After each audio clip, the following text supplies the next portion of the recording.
During morning prayer this morning, there was one line in one of the canticles that really stuck out to me.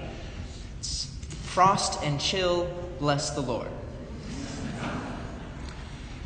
Today, as we continue to celebrate the octave of Christmas Day, we're led to contemplate not just Jesus' birth, but his birth into a human family, the Holy Family of Jesus, Mary, and Joseph. We're invited to imitate the life of Jesus' earthly family. But how can such a unique family be a model for all of our families? Seems just on the outside to be a family just like ours, but it's so unique that it might seem impossible to be able to imitate. I mean, after all, first you have a son who's God. Don't think any of us have that. And then you have a mother who's the Immaculate Virgin. Once again, probably not that. And a father who is the wise man par excellence. But of all their uniqueness, we have to understand that holiness does not necessarily mean perfect circumstances. God works his plans within the messiness of our human life.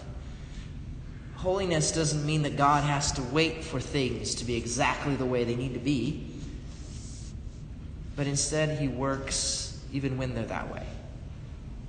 So if we look at the Holy Family, we can see this. They were from a rural village, small town, smaller than Elgin probably.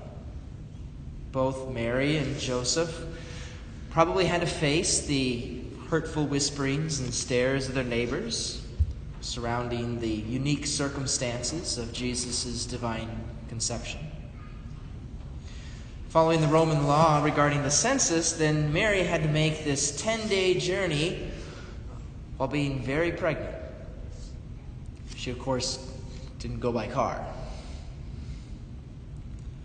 Joseph, for all his virtue, could not obtain a decent place for his wife to find rest.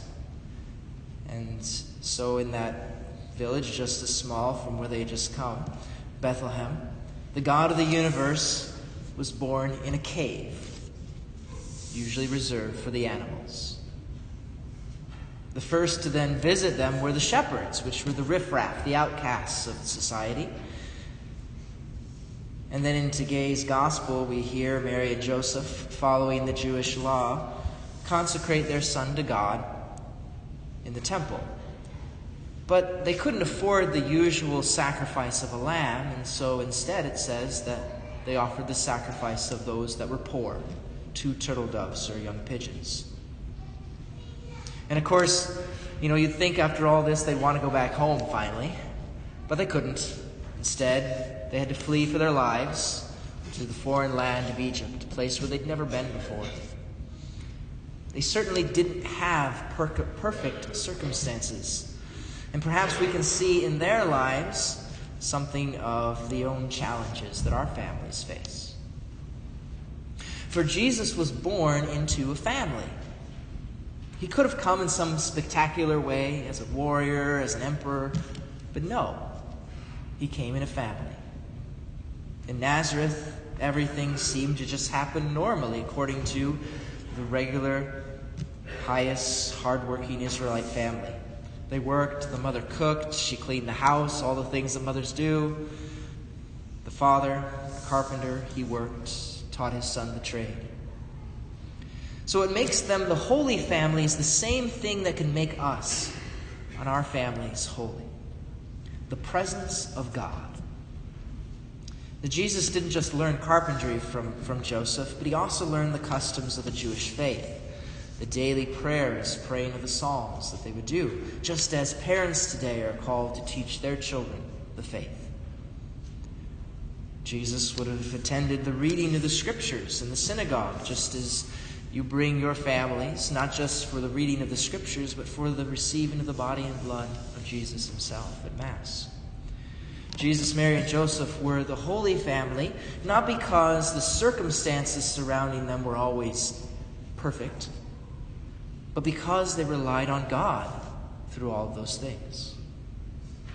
How else would Mary have been able to endure being pierced by the sword, as Simeon would predict today in the gospel? How would she be able to witness the torture and death of her own son? Or how else would Jesus be able to do the will of the Father, offering his life for our salvation?